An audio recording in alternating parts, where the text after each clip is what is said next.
Shalom jemaat terkasih di dalam Tuhan. Kita berjumpa kembali di dalam ibadah offline GBI Dorcas Tumpang pada Minggu tanggal 17.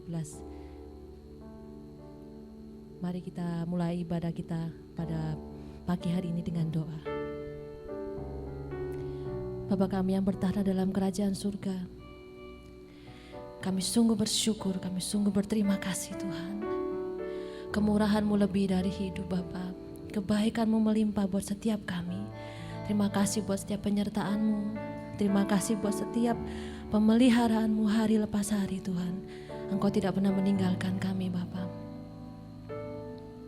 Kami mau memberikan hati kami yang terbaik Tuhan, pujian penyembahan kami yang terbaik Bapa. Suci kuduskan kami, layakkan kami Bapa, biar hanya Engkau saja yang ditinggikan, Engkau saja yang dipuji, Engkau saja yang disembah. Terima kasih Yesus, hanya di dalam nama Tuhan Yesus kami memulai ibadah kami ini. Haleluya, amin.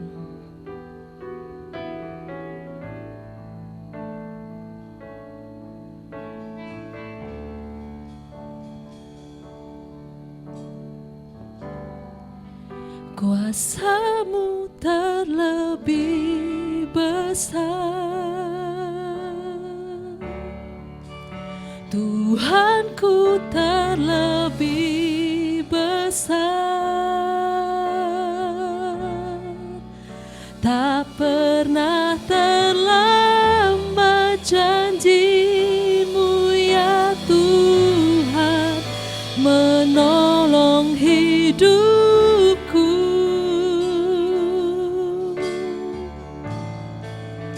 Kuasa-Mu terlebih besar, Tuhanku terlebih besar. Tak pernah terlambat janji-Mu ya Tuhan, pulihkan hidupku.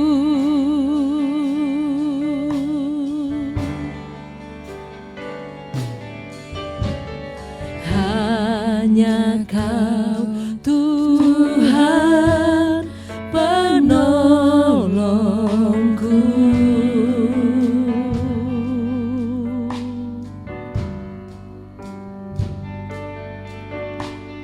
yang selalu setia bersamaku.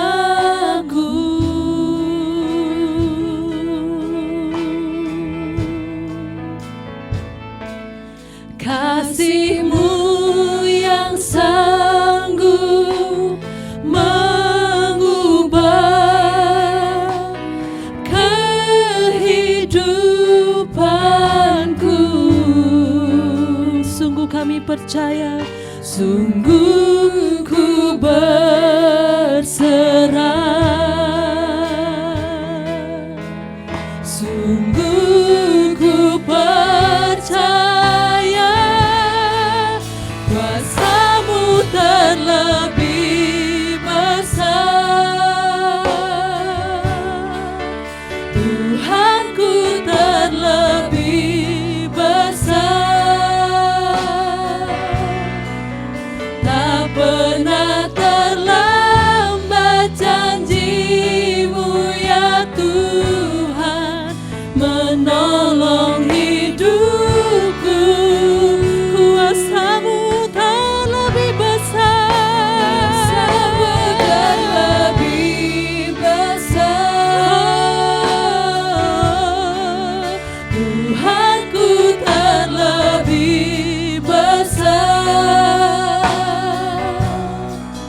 Tak pernah terlambat janji-Mu ya Tuhan, pulihkan hidup.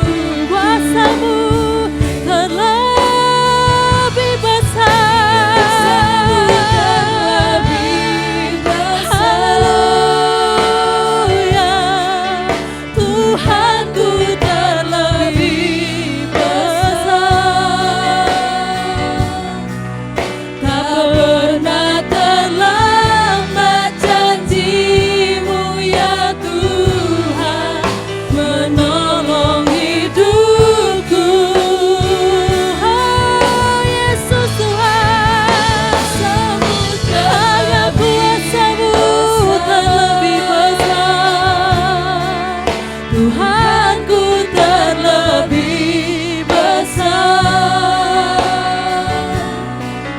tak pernah terlambat janji-Mu ya Tuhan, pulihkan hidupku.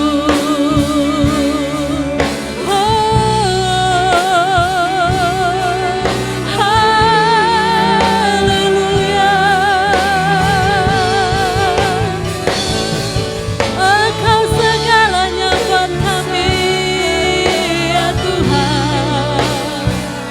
Kasih-Mu lebih dari hidup, kemurahan-Mu besar buat setiap kami. Kami bersyukur buat kebaikan-Mu. Engkau layak, Kau layak, terima segala kemuliaan ya Tuhan. Kami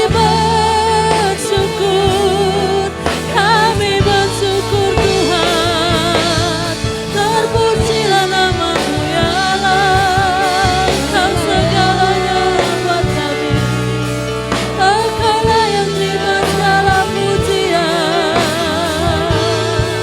Haleluya, haleluya. Terima kasih ya Tuhan. Ku percaya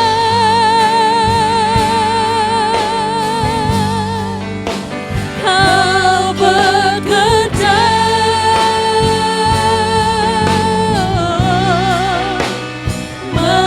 mendatangkan kebaikan di hidupku. Ya kami percaya Tuhan, ku percaya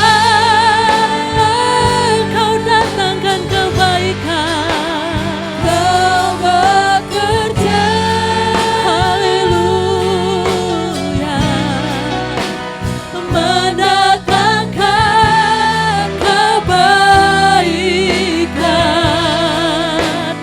mendatangkan kebaikan. Kuasa-Mu terlebih besar, kuasa-Mu terlebih besar, Tuhanku terlebih besar ya Tuhan. Tak pernah terlambat janji-Mu, tak pernah terlambat pulihkan hidupku. Oh haleluya, haleluya, kuasa-Mu terlebih besar, Tuhanku terlebih besar. Tak pernah terlambat janji-Mu ya Tuhan, pulihkan hidupku. Kau tak pernah terlambat, janji-Mu ya Tuhan, pulihkan hidupku. Tak pernah terlambat, tak pernah terlambat janji-Mu ya Tuhan, pulihkan hidupku. Haleluya.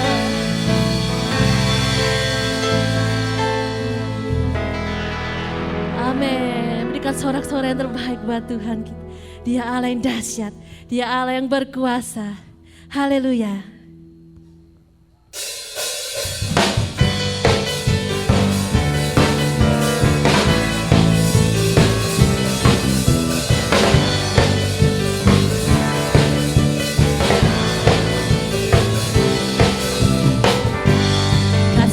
setiamu nyata bagiku. hikmat kebajikan tersedia bagiku. Sebab Allah sanggup limpahkan segalanya, dan anugerahnya sangat besar bagiku. Aku diberkati, aku dilimpahi, karena Allah sanggup untuk menyediakan. Aku diberkati, aku dilimpahi atas sempurna anugerah Tuhan bagiku.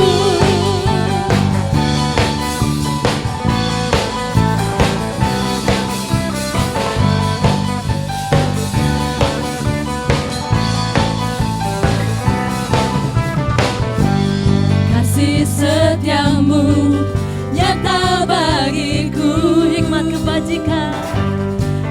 kebajikan tersedia bagiku. Sebab Allah sanggup limpahkan segalanya, dan anugerahnya sangat besar bagiku. Aku diberkati, aku dilimpahi, karena Allah sanggup untuk menyediakan.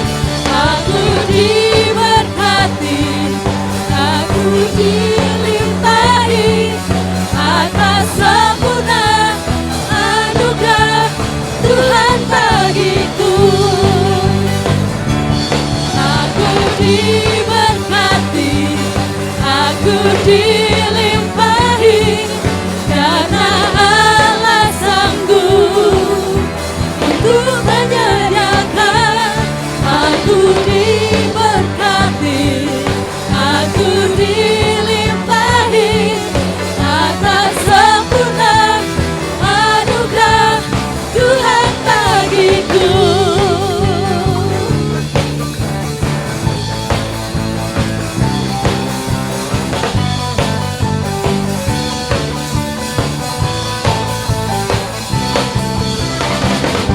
Haleluya, puji nama Tuhan. Haleluya. Mari kita siapkan hati kita untuk mendengarkan sebagian daripada firman Tuhan. Haleluya Yesus.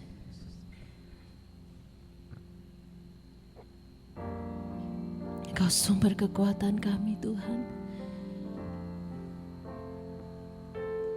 Engkau menjadi andalan kami Bapa.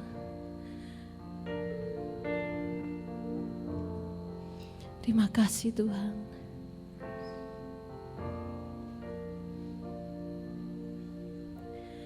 Kau Tuhan jadi andalanku, hanya Kau Tuhan yang ku percaya.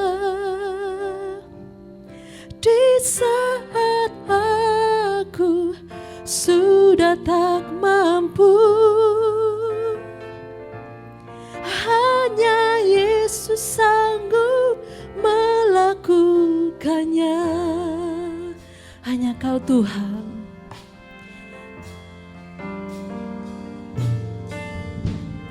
Kau Tuhan jadi andalanku,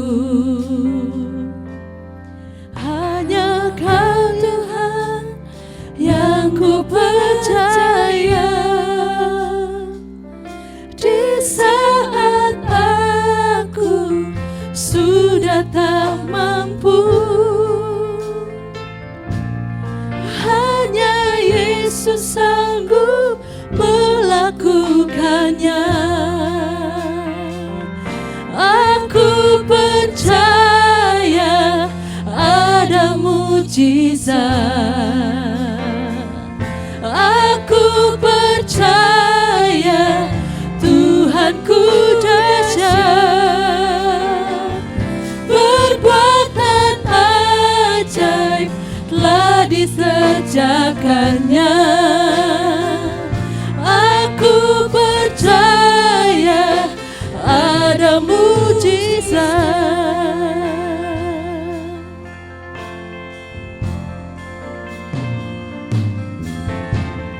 Kau Tuhan jadi andalanku,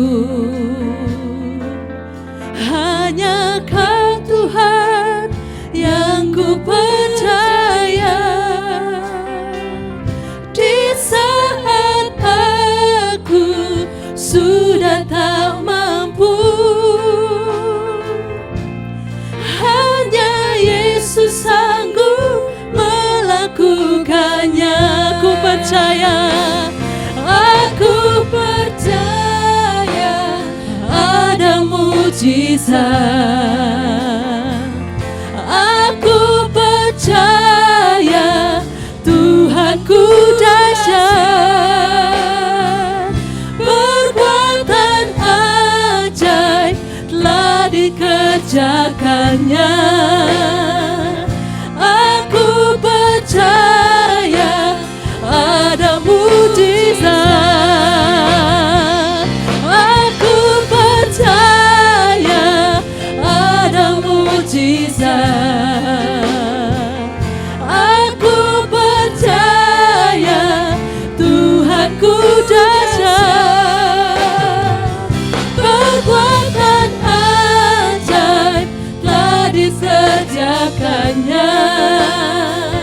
Aku percaya ada mujizat. Aku percaya ada mujizat. Aku percaya ada mujizat.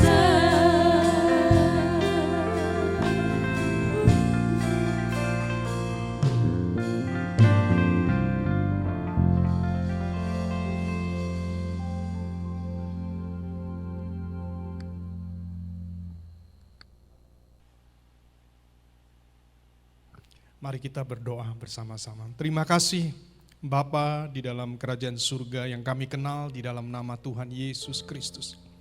Kami bersyukur kepadamu sebab Engkau adalah Allah yang baik, Allah yang peduli dengan kami, dan apapun yang terjadi di dalam kehidupan kami, Engkau sama sekali tidak pernah meninggalkan kami. Terima kasih Tuhan, walaupun kami harus beribadah di rumah kami masing-masing, tetapi kami berdiri di atas firman Tuhan. 2 atau 3 orang berkumpul di dalam nama-Mu ya Tuhan, Engkau hadir di tengah-tengah mereka. Dan saat ini kami percaya hadirat-Mu ada bersama-sama dengan kami. Dan saat pagi hari ini kami juga akan mendengarkan firman Tuhan. Kiranya Roh Kudus Engkau yang menolong kami supaya kami mengerti setiap firman yang keluar dari mulut Tuhan, disampaikan lewat hamba-Mu, dan setiap kami terus bertumbuh di dalam Engkau, dan akhirnya kami menjadi orang-orang yang dewasa di dalam Engkau, menyenangkan dan memuliakan nama Tuhan. Di dalam nama Tuhan Yesus, setiap daripada kita yang siap mendengarkan firman Tuhan, mari kita bersama-sama katakan, amin. Shalom jemaat yang dikasihi Tuhan dan diberkati dengan luar biasa. Kiranya damai sejahtera dari Allah yang melampaui segala akal akan memelihara hati dan pikiran kita di dalam Kristus Yesus. Haleluya, sudah cukup lama kita stay at home, kita tinggal di rumah saja, dan sebentar lagi ada PSBB, tambah 2 minggu lagi kita harus berada di rumah. Dan percaya segala sesuatu itu ada waktunya, kata pengkhotbah. Ada waktu untuk lahir, dan ada waktu untuk meninggal. Ada waktu untuk membunuh, kata pengkhotbah, dan ada waktu untuk menyembuhkan. Ada waktu untuk menangis, ada waktu untuk tertawa. Ada waktu untuk meratap dan ada waktu menari. Dan saya percaya ada waktu COVID itu datang dan sebentar lagi COVID-19 itu akan pergi. Amin. Karena segala sesuatu itu ada waktunya. Oleh sebab itu sebagai hamba Tuhan, saya inginkan setiap jemaat kita tetap bersyukur kepada Tuhan. Karena ingat, segala sesuatu itu ada di dalam kontrol Tuhan. God is in control. Tetapi kita tetap waspada. Amin. Baik, sudah 2 bulan lebih. Ya, hampir 3 bulan. Tuhan izinkan COVID-19 terjadi di negara kita. Dan ada banyak kesulitan. Ada hal yang kadang memaksa kita untuk melepas segala kesenangan kita. Hobi, kebanggaan, dan mungkin ada di antara kita agenda-agenda pribadi. Yang suka shopping, saya mau katakan banyak mall yang tutup. Kalaupun buka, itu ya cuman restoran. Itu pun harus delivery, harus dikirim. Supermarket, yang suka baju saya yakin sudah toko-tokonya sudah tutup. Ya, saya suka olahraga. Tetapi gara-gara COVID-19 ini, kolam renang, saya renang, kolam renang ditutup, saya disuruh pulang. Ya, bagi kita yang mungkin olahraga di mana, di tempat fitness, tidak boleh. Dan yang suka pesta, ada di antara kita yang suka pesta, kita tidak boleh kumpul-kumpul lagi. Harus physical distancing. Ya, yang suka hangout, kafe, restoran, tutup semua dan kita harus tinggal di rumah. Kalau kita beli makanan, iya beli, kemudian harus makan di rumah. Yang suka traveling, tempat wisata tutup saat ini. Hotel-hotel banyak yang tutup. Kita beribadahnya di Hotel Gajah Mada. Sekarang ini Bapak Ibu Saudara sekalian jemaat yang dikasih, kalau ke Hotel Gajah Mada kita akan melihat bahwa hotel itu dipasang seng. Jadi nggak ada kegiatan. Yang sudah beli tiket dikembalikan, banyak penerbangan di cancel dan sudah ditutup sejak tanggal 24 April nanti sampai 1 Juni. Dan yang suka jaga penampilan ya, saya suka jaga penampilan ya, karena saat ini saya olahraga, ya saya diet dan lain sebagainya. Yang jaga penampilan, spa, salon kecantikan tutup, gym, sauna, tempat massage untuk pijat juga. Semuanya tutup.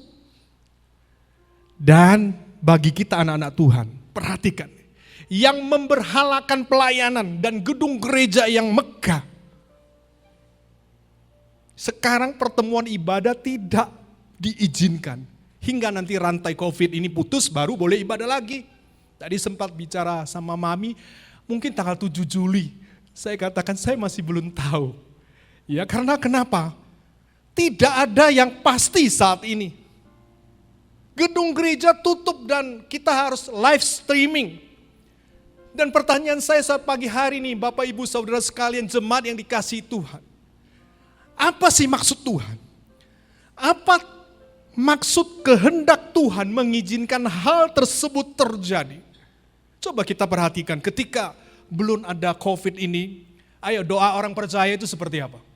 Kita berdoa supaya diberkati di dalam segala hal, amin.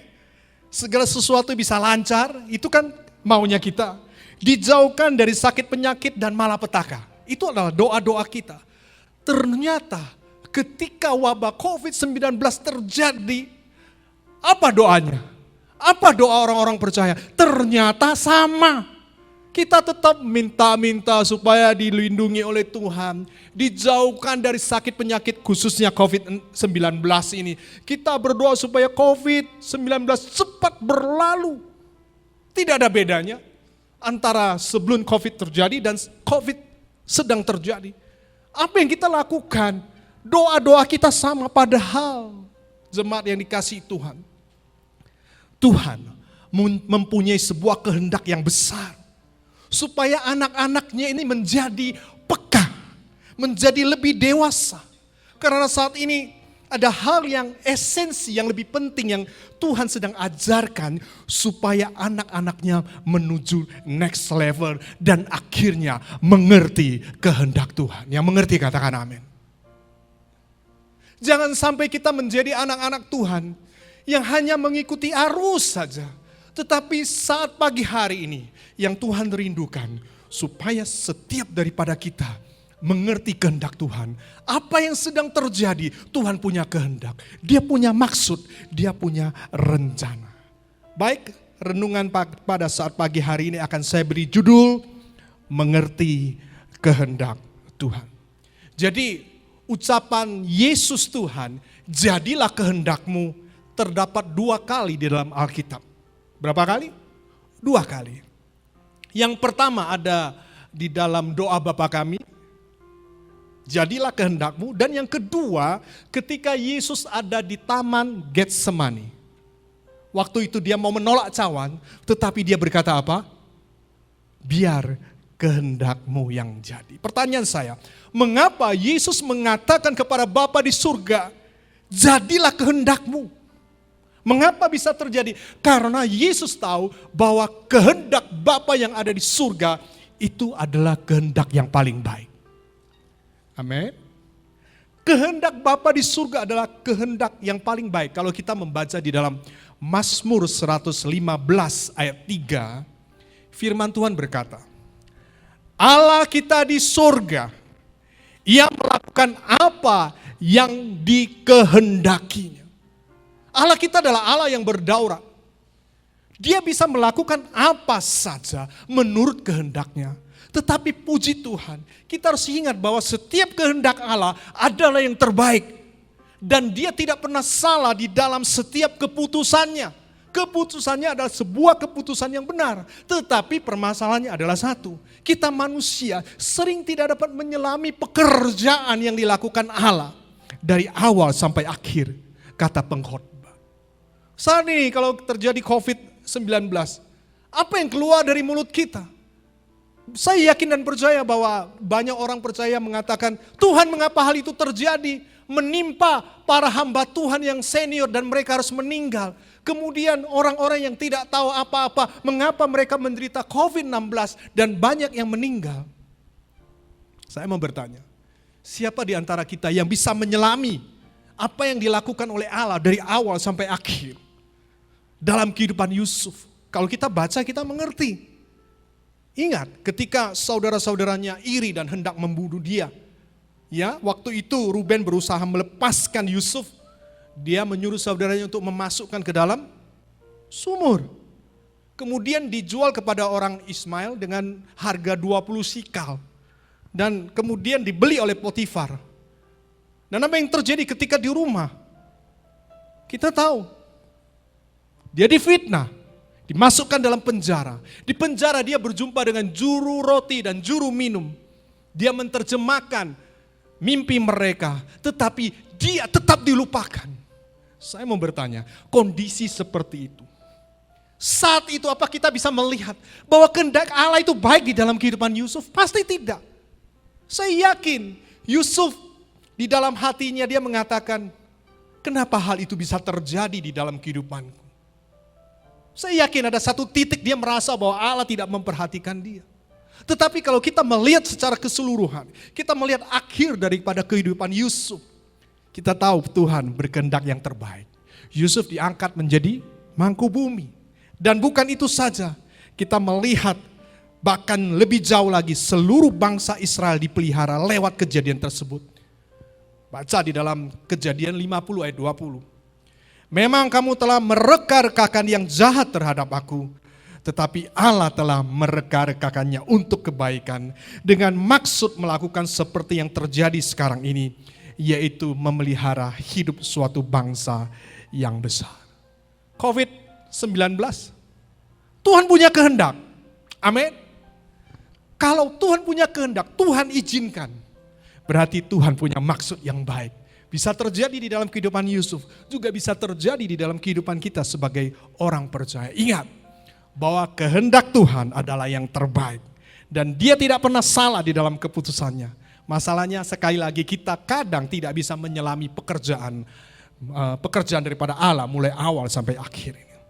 Oleh sebab itu saat pagi hari ini kita akan membaca beberapa ayat ya, yaitu di dalam Matius 6 ayat 9 dan 10 firman Tuhan berkata, karena itu berdoalah demikian, Bapa kami yang di surga, dikuduskanlah namamu, datanglah kerajaanmu, jadilah kehendakmu di bumi seperti di surga. Kita melihat bahwa Yesus mengajarkan suatu teladan bagaimana kita berdoa. Dia berkata, karena itu berdoalah demikian, Bapa kami yang di surga, dikuduskanlah namamu, datanglah kerajaanmu, jadilah kehendakmu di bumi seperti di surga. Yesus memerintahkan kita supaya kita berdoa untuk kerajaannya datang ke bumi ini. Dan kemudian dia menginstruksikan kita untuk berdoa agar kehendak Allah terjadi di bumi seperti yang dia lakukan di surga. Pernahkah Bapak Ibu Saudara sekalian jemaat yang kasih Tuhan berpikir bahwa Kristus telah mengikut sertakan bagian ini dalam pola atau model doa yang seperti ini dengan tujuan menolong kita supaya kita perlu untuk menyelaraskan pikiran kita dan perbuatan kita menurut kehendak Allah dengan maksud dan tujuannya yang Ia rencanakan bagi kita. Dan apa yang menjadi kehendak Tuhan? Nanti suatu saat kita akan mengerti apapun yang terjadi di atas bumi ini, kita tahu kehendaknya. Dan bagaimana hal itu bisa terwujud? Saat pagi hari ini, jawabannya adalah ketika kerajaan Allah itu datang, maka jadilah kehendaknya di bumi seperti di surga. Pertanyaan saya sekarang, apa itu kerajaan Allah? Bapak Ibu, arti dari kerajaan Allah itu apa? Kerajaan Allah memiliki dua pengertian. Kita akan memulai dengan yang pertama. Ya, perhatikan baik-baik. Di dalam Matius 6 ayat 33. Tetapi carilah dahulu kerajaan Allah dan kebenarannya, maka semuanya itu akan ditambahkan kepadamu. Carilah dahulu, itu berbicara mengenai prioritas. First thing first. Prioritas kita adalah mencari kerajaan Allah. Pertanyaan saya, di mana kita bisa mencari dan kemudian kita mendapatkan kerajaan Allah? Oleh sebab itu, saat pagi hari ini, perhatikan ada 4 ayat yang saya akan baca. Perhatikan kata-katanya. Pertama, di dalam Roma 14 ayat 17. Apakah kerajaan itu? Sebab kerajaan Allah, Roma 14 ayat 17, sebab kerajaan Allah bukanlah soal makanan dan minuman, tetapi soal kebenaran, damai sejahtera, dan sukacita oleh Roh Kudus. Kerajaan Allah, Roh Kudus. 1 Korintus 4 ayat 20. Sebab kerajaan Allah bukan terdiri dari perkataan, tetapi dari kuasa. Roh Kudus, kuasa. Tadi apa? Kerajaan Roh Kudus. Sekarang kerajaan Allah, kuasa. Kisah Rasul ayat 8. Tetapi kamu akan menerima kuasa. Perhatikan, kuasa kalau Roh Kudus turun ke atas kamu. Dan kamu akan menjadi saksiku di Yerusalem dan di seluruh Yudea dan Samaria dan sampai ke ujung bumi. Dan yang terakhir perhatikan, Matius 12 ayat 28. Tetapi jika aku mengusir setan dengan kuasa Roh Allah, maka sesungguhnya kerajaan Allah sudah datang kepadamu. Sekarang pertanyaan saya, di manakah kerajaan Allah? Baca di dalam Lukas 17 ayat 20 hingga 21. Atas pertanyaan orang-orang Farisi apabila kerajaan Allah akan datang, Yesus menjawab katanya, kerajaan Allah datang tanpa tanda-tanda lahiriah. Juga orang tidak dapat mengatakan, lihat, ia ada di sini atau ia ada di sana. Sebab sesungguhnya kerajaan Allah ada di antara kamu. Kerajaan Allah ada di antara kita. Di dalam terjemahan King James Version di sana dikatakan the kingdom of God is within you. Artinya apa? Kerajaan Allah itu ada di dalam kita. Yang mengerti katakan amin. Matius 6 ayat 33. Carilah dahulu kerajaan Allah dan kebenarannya, maka semuanya itu akan ditambahkan kepadamu. Saya akan jelaskan di dalam bahasa Indonesia masa kini. Di sana dikatakan, jadi usahakan supaya Allah memerintah atas hidupmu dan lakukanlah kehendaknya, maka semua yang lain akan diberikan Allah kepadamu. Ternyata yang pertama, kerajaan Allah itu berbicara mengenai pemerintahan Allah dalam hidup kita. Kerajaan Allah berbicara mengenai Roh Allah, mengenai Roh Kudus yang tinggal dan memerintah dalam hidup kita, yang akan menuntun dan mengajar kita. Itu sangat penting. Roh Kudus, saat ini kita bingung dengan begitu banyak pengajaran-pengajaran ketika kita akses di YouTube ya. Kita bingung dengan pengajaran ada A, B, C dan lain sebagainya. Ada begitu pengajaran kadang membuat kita bingung, sering kontradiksi. Ada yang pro, ada yang kontra. Contohnya dalam kondisi COVID-19 ini kita melihat bahwa ada orang kelompok iman. Mereka berkata kepada kelompok hikmat. Ya, ada dua kelompok. Oh, yang beriman, kamu gak beriman. Kemudian kelompok berhikmat berkata kepada yang beriman, kamu tidak berhikmat. Terus harus bagaimana kalau hal itu terjadi? Jadi kita saling menuduh satu dengan yang lain, menganggap kita lebih benar. Terus apa jawabannya? Bapak, Ibu, Saudara sekalian, jemaat dikasih Tuhan. Saya mau tunjukkan satu ayat. Saya minta setiap daripada kita, catat ayat ini. Perhatikan baik-baik, sebab ini merupakan clue, jalan keluar kita sebagai orang percaya. Bagaimana ada jaminan Tuhan di ayat itu. Kita baca di dalam 1 Yohanes 2 ayat 27. Di sana dikatakan, sebab di dalam diri kamu, Injil, tetap ada pengurapan yang telah kamu terima daripadanya. Karena itu tidak perlu kamu diajar oleh orang lain. Saya tidak mengecilkan hamba Tuhan. Saya tidak mengecilkan para mentor, para pengkhotbah. Tetapi sebagaimana pengurapannya mengajar kamu. Perhatikan, pengurapannya akan mengajar kamu, mengajar kita tentang segala sesuatu termasuk COVID-19 yang sedang terjadi. Pengurapan itu akan mengajar kita. Dan di sini dikatakan pengajarannya itu benar. Tidak dusta, dan sebagaimana ia dahulu telah mengajar kamu, demikian hendaknya kamu tetap tinggal di dalam dia. Dan pengurapan dalam bahasa Easy English disebutkan the Holy Spirit, Roh Kudus, who Christ gave, yang Kristus berikan kepada kita, is still in you. Amin. Bisa menangkap apa yang saya sampaikan? Jadi saat pagi hari ini kehendak Allah adalah ketika Roh Kudus ada di dalam kita, maka ia akan mengajar kita sehingga kita menjadi orang-orang percaya yang dewasa. Kita tidak akan bingung dengan pengajaran A, B, C, D. Tetapi Roh Kudus yang ada di dalam kita akan mengajar kita. Kita tidak pernah akan bingung dengan segala sesuatu yang terjadi di atas bumi ini. COVID-19, gempa bumi dan lain sebagainya. Karena pengurapan yang ada di dalam kita, dialah yang akan mengajar kita. Dia yang akan memberitahu kita segala sesuatu. Karena tidak lain tidak bukan, itu adalah kerajaan Allah, which is within you. Kerajaan Allah yang ada di dalam kita, dialah pribadi Roh Kudus yang tinggal dalam hidup kita. Perhatikan, apapun yang terjadi kita tahu. Sebab pengurapan itu yang mengajar kita. Dan pengertian yang kedua tentang kerajaan Allah, kalau kita membaca di dalam Matius 25 ayat 31-46, di sana dikatakan kalau anak manusia datang dalam kemuliaannya, semua bangsa akan dikumpulkan dan dia akan memisahkan seorang daripada seorang seperti memisahkan domba dan kambing.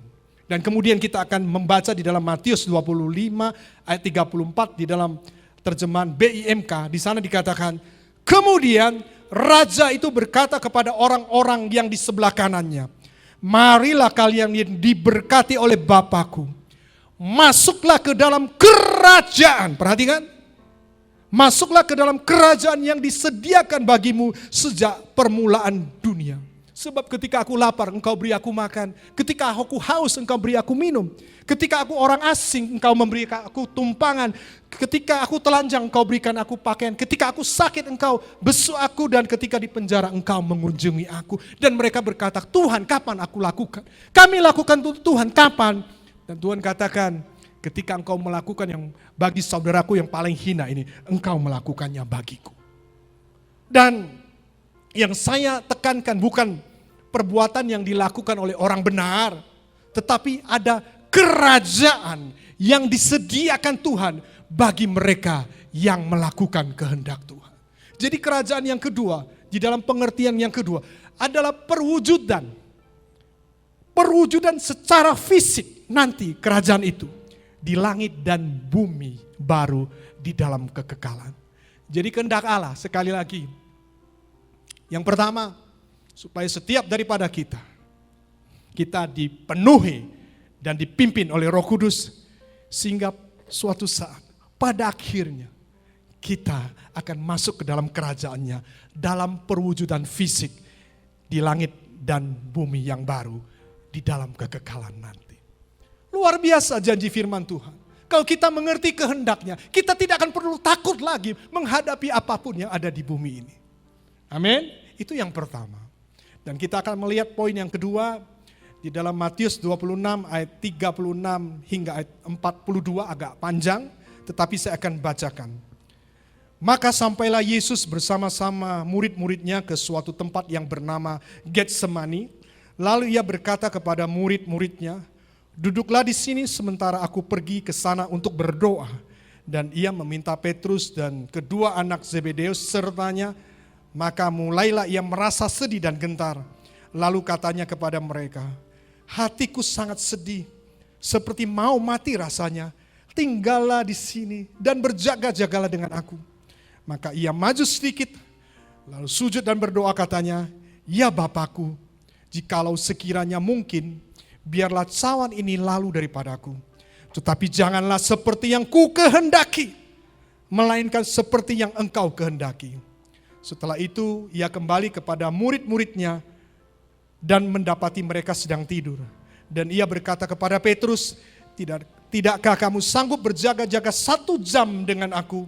Berjaga-jagalah dan berdoalah, supaya kamu jangan jatuh ke dalam pencobaan. Roh memang penurut, tetapi daging lemah. Lalu ia pergi untuk kedua kalinya dan berdoa. Katanya, ya Bapakku, jikalau cawan ini tidak mungkin, kecuali apabila aku meminumnya, jadilah kehendakmu. Yang pertama, jadilah kehendakmu, yaitu kerajaan Allah ditegakkan di atas bumi ini. Itu berbicara mengenai kita hidup dipimpin oleh Roh Kudus, dan suatu saat kita akan masuk di dalam kerajaan secara fisik. Dan yang kedua, jadilah kehendakmu ketika Tuhan Yesus menerima cawan yang Bapa sediakan baginya. Menjelang penyalipannya, Yesus berdoa di Taman Getsemani. Markus menggambarkan pergumulan itu lebih detail. Tuhan Yesus takut dan gentar, sedih, mau mati rasanya. Lebih detail. Dan ia berdoa sungguh-sungguh sampai merebahkan tubuhnya ke tanah. Apakah ini artinya Tuhan Yesus mau mundur dari penyaliban itu? Karena harus diludahi, karena harus dimakotai, duri, dicambuk. Apakah Tuhan Yesus kemudian takut kalau kaki tangannya dipaku, lambung ditusuk dengan tombak, digantung sampai mati di kayu salib? Saya katakan tidak.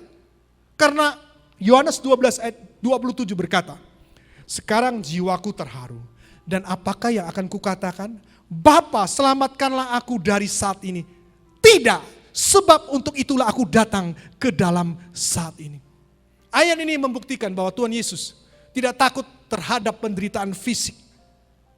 Dia tidak takut dipaku, dia tidak takut dimakotai duri, dia tidak takut lambungnya ditusuk. Coba sekarang kita tinjau dari segi relasi atau hubungan. Ya. Yesus dan Bapa itu memiliki hubungan yang dekat. Dan kita tahu bahwa mereka saling mengasihi. Dan apa yang akan terjadi di salib? Allah Bapa harus memalingkan wajahnya. Karena saat itu Yesus menanggung seluruh dosa dunia ini. Cawan murka Allah yang seharusnya kita tanggung. Karena dosa-dosa kita. Begitu gentarnya ketika malaikat datang. Itu juga tidak bisa menguatkan hati Yesus. Oleh sebab itu, peluhnya menjadi seperti titik darah yang menetes. Dan Yesus tahu, dia harus berkata, Eli, Eli, lama sabachthani. Mesti demikian, Yesus tetap mengakhiri doanya dengan penyerahan total, terjadilah sesuai dengan kehendakmu. Artinya dia rela berpisah dengan Allah Bapa demi menebus dosa kita dan menanggung cawan murka Allah. Kita melihat, jadi ironis sekali kita umat Allah yang sudah ditebus oleh Tuhan sedang sering menganggap enteng hubungan kita dengan Allah. Kita tidak mau peduli dengan masalah kerohanian. Kita tidak mau tahu dengan apa yang menjadi kehendak Bapa. Kita justru sibuk memenuhi apa yang menjadi kehendak kita. Dan kita berani mengorbankan hubungan kita dengan Tuhan untuk memuaskan keinginan daging dan keduniawian kita. Saat pagi hari ini, saya mau sampaikan, cawan bukan berbicara mengenai penderitaan. Penderitaan secara fisik yang Yesus alami, tetapi berbicara mengenai keterpisahan Yesus, dirinya dengan Bapa yang di surga. Yesus rela jauh dari Bapa agar kita dekat dengannya. Bagaimana dengan kita sekarang Bapak Ibu Saudara sekalian, jemaat yang kasih Tuhan? Apakah kita menyanyiakan apa yang telah dilakukan Yesus, melupakan pengorbanannya supaya kita dengan Bapa di surga itu dekat? Daud ketika di soto istana melihat Batsheba, dia jatuh dalam dosa. Dia tidak menjadi peka lagi. Artinya dia memberikan porsi yang lebih besar, yang jauh lebih besar kepada kehendak bebasnya dan memuaskan keinginan daging daripada taat kepada roh yang tinggal di dalamnya. Saya yakin saat itu dia mengorbankan relasinya. Saya yakin saat itu Roh Kudus berbicara, jangan. Tetapi Daud mengabaikannya dan berbuat dosa. Tetapi puji Tuhan, setelah ditegur Nabi Nathan di dalam Mazmur 51 ayat 11, jangan membuang aku dari hadapanmu dan jangan mengambil rohmu yang kudus daripadaku. Daud akhirnya bertobat dan kembali kepada prioritasnya, yaitu hubungannya dengan Allah. Saat pagi hari ini firman Tuhan tidak saya panjangkan lagi, tetapi setiap daripada kita, biarlah kita mengerti kehendak Tuhan. Dia rindu kita memiliki hubungan yang intim dengan Tuhan. Yesus rela jauh dengan Bapa supaya kita dekat dengannya. Ya, poin yang pertama, carilah kerajaan Allah. Itu berbicara tentang membiarkan Roh Kudus yang memerintah atas hidup kita. Kerajaan Allah berbicara tentang wujud fisik yang sebenarnya, tentang kerajaan nanti suatu saat kita akan ke sana, yaitu di langit dan bumi yang baru. Dan yang kedua, yang Tuhan rindukan adalah kita memiliki hubungan atau relasi yang dekat dengan Tuhan. Itu kehendak Tuhan. Biarlah firman Tuhan yang sangat sederhana pada saat pagi hari ini membangun roh kita. Semakin hari kita semakin dewasa di dalam Dia. Haleluya. Mari kita berdoa. Terima kasih Bapa di surga, mengucap syukur untuk firman Tuhan pada saat pagi hari ini. Kami tahu Engkau mempunyai kehendak yang luar biasa Tuhan, supaya kami datang kepadamu Tuhan. Kami memberikan diri kami, Engkau yang memerintah atas hidup kami. Dan Engkau sudah menyediakan kerajaan surga bagi kami yang hidup sebagai orang-orang percaya dan hidup di dalam kebenaran. Dan yang kedua, apapun yang terjadi, kami tidak akan mengorbankan relasi hubungan kami dengan Engkau Bapa di surga. Karena Yesus telah mengambil cawan itu, di mana Dia harus berpisah dengan Allah Bapa untuk menebus dosa kami semua manusia, sehingga kami boleh dilayakkan. Oleh sebab itu, kiranya firman Tuhan pada saat pagi hari ini membuat kami mengerti kehendak-Mu yang luar biasa itu. Terima kasih Tuhan, memberkati setiap daripada kami hanya di dalam nama Tuhan Yesus. Kami sudah berdoa dan mengucap syukur. Amin. Yesus, pegang erat tanganku, ku tak dapat hidup di luar kasih-Mu. Bapa, jangan tinggalkan aku, Engkau alasan selama ku hidup. Engkau alasan selama ku hidup. Engkau alasan selama ku hidup. Kita buka tangan kita dan menerima berkat. Sidang jemaat kekasihku dan kekasih Allah, biji mata jantung hati Allah, terimalah berkat berlimpah-limpah dari Allah Bapa, kasih karunia berlimpah dari Yesus Kristus Tuhan kita, dan persekutuan dengan Allah Roh Kudus menyertai kita sekarang dan sampai selama-lamanya. Dan semua kita katakan amin. Selamat berhari Minggu, salam rindu, sampai jumpa.